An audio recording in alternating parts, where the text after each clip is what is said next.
This is going to be a fun show, at least for you. I'm getting a little more personal than usual.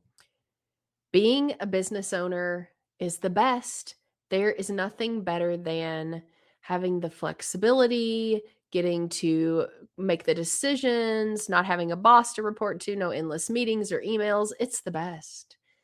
But also, it's the hardest. And there are really hard seasons. And I think there are times that we all go through that we ask ourselves that we just get sick of our businesses, right? And we think, maybe I'm just tired, maybe I'm burned out.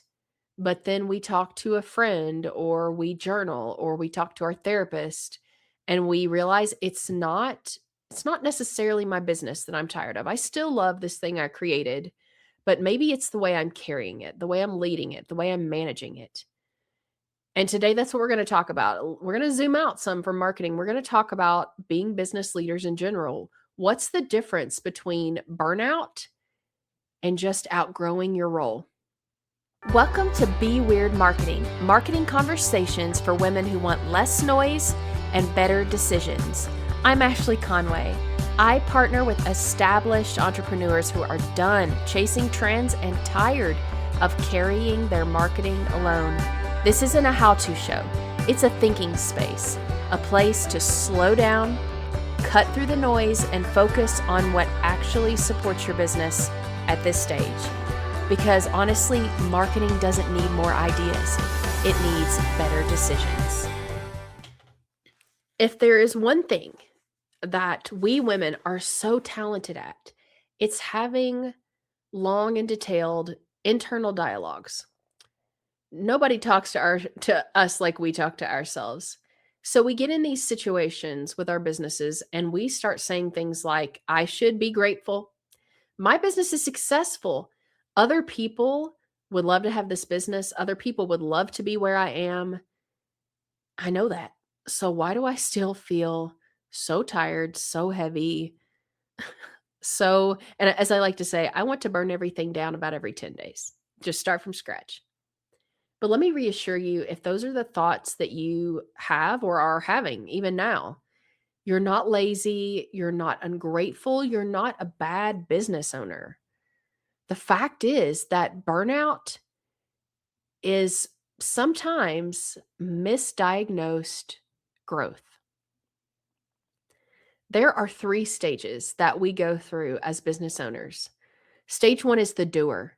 This was in the beginning stages. You're scrappy, you're hustling, you're working all the time. You're trying to make this thing work. You're trying to bring money in. You are doing everything. That's why it's called the doer. Stage 2 is the manager. You move up a little.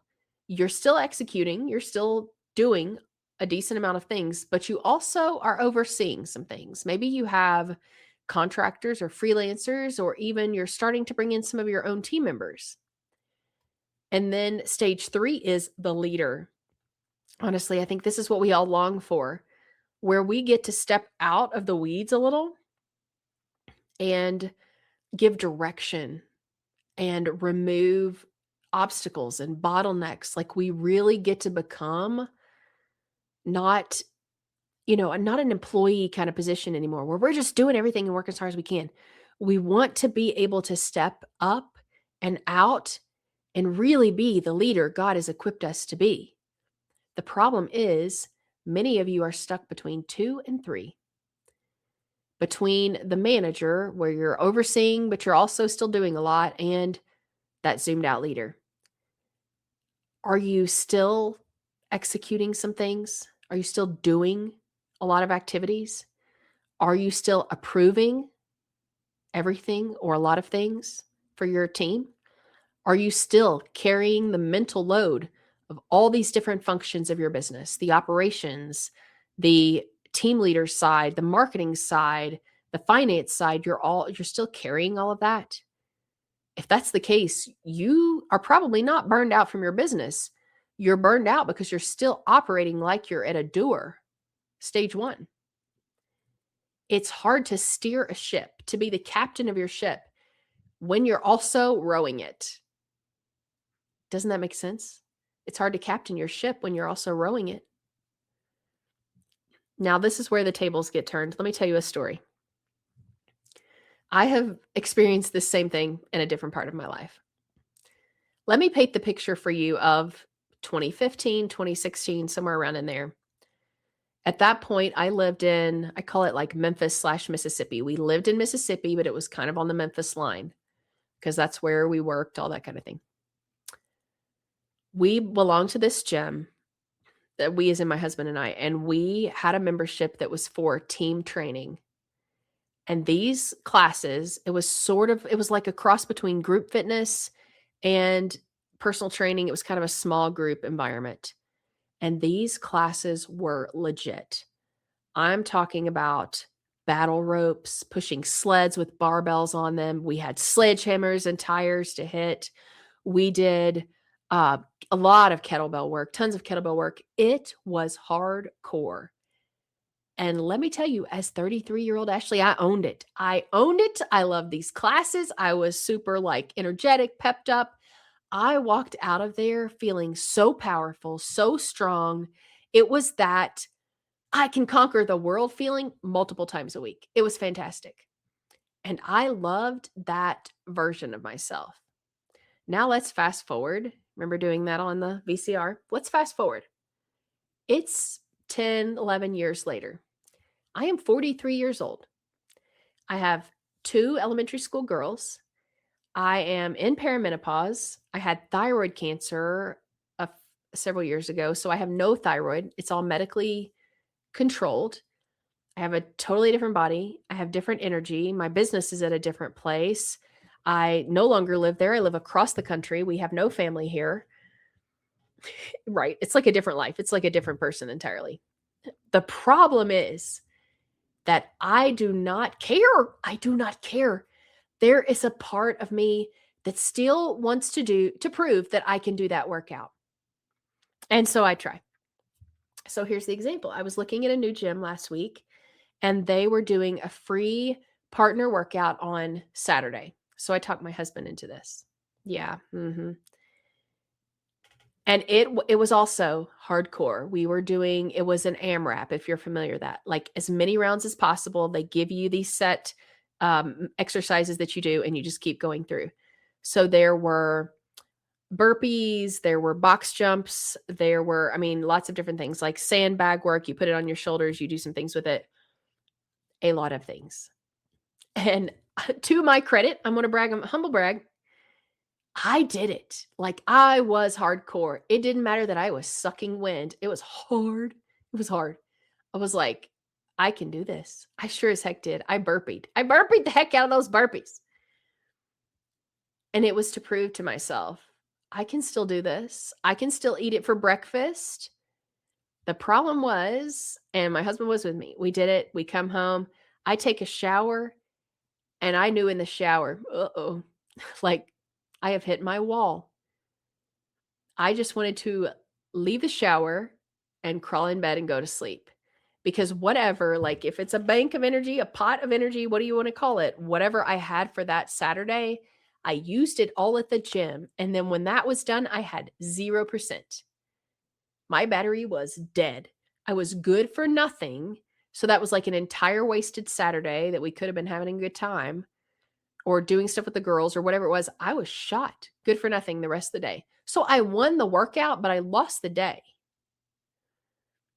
And that's when it hit me, or at least it started to, because I'm super hard-headed. Just because I can do something doesn't mean I should. And I, like you probably listening, I am a hard charger. And I can push myself to do a lot of things. And I can even do it pretty decently well. But just because I can do that doesn't mean I should. It doesn't mean it fits the season I'm in. It doesn't support the rest of my life. And gosh, this is a hard lesson.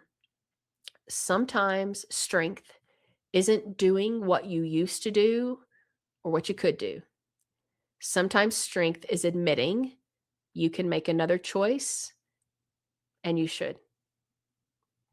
I hate that. I hate that so much because I really do want to be able to do all things great, all things. I just want to be able to pretty much crush life. This tells you a lot about me. That is my desire. My deep desire is just to be able to crush it in everything. I really don't want to have to bring in help. I really would rather clone myself and be a million of me, but that's not healthy. I know that. So, this same attitude that I have about my fitness, a lot of you successful, established business owners, you're doing the same thing in your business. You built your business by being scrappy. You figured it out. You did the hard thing. You conquered it. You're successful. You have way made it. You made it a long time ago. And you're still proving that you can. You're still doing a lot of the things. You're still marketing. You're still approving copy. You're still building pages. You're still carrying strategy for multiple areas of your business. But after, or you're finding it like just trying to hold out for vacation, a great vacation, is not working because you're getting super tired at the end of a week or 2 weeks. You're drained. You have no leadership energy left. So you won the execution. Girl, you did. But you're losing your expansion, the ability for your business to expand the way that it is ready to. When you don't shift into a new role as a leader, the growth of your business slows. You're going to feel way more decision fatigue because you're making all the decisions. Your team is waiting on you. Like you're wasting money paying them when they can't take action and get going and move quickly because they're waiting on a decision from you. You don't have enough time to think ahead, to think, what could I do now to be getting ready for what's coming in 6 months, in 9 months, whatever it is. You stay in daily doer mode, daily execution mode. Because though we use this term of burnout a whole lot, burnout doesn't always come from doing too much. That's our natural thing. Everybody talks about burnout. Well, you better start getting some stuff off your plate. You bring in the cleaning ladies and the meal deliveries and all the support you can here. You're using systems and doing all the things that you can in your business because that's the first response, right? Burnout doesn't always come from doing too much. Sometimes it's from continuing to do and be the person, to be the person you've outgrown, or to do the things that you have outgrown. You're continuing to do and be what you've outgrown. Growth. The leaders, the business leaders that we look up to, they inspire us most. They operate at a higher altitude. They let go of execution. They let someone else own some outcomes, and they trust other people with authority. And I think marketing is one of those things that you should do that with first, because marketing is more mentally expensive than it is financially expensive. You do not have to pay someone 5 figures to come in and be your marketing partner. It's nowhere, not even close. That's not even the ballpark. It's way more mentally expensive for you to hold it than it is financially expensive to hire it. And maybe you're like me with the fitness, and these are your thoughts, but I can do it. I've always done it. Or what if they don't do it like I would? What if I lose control? Yeah, that's true. Those are real and important thoughts. But let me ask you a different set of questions. If you stopped managing your marketing tomorrow, let's just pretend it's immediately somebody else is taking care of it and taking care of it well. What would open up for you? What decisions would you finally have the space to make? Who would you become as a leader in your home and in your business? I know those are hard questions. I feel it too.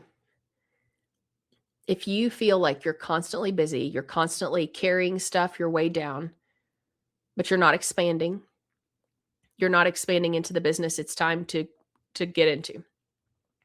I mean, you feel it there that it's time to expand and to scale, but you just can't do it the way you're operating now. It may not be burnout.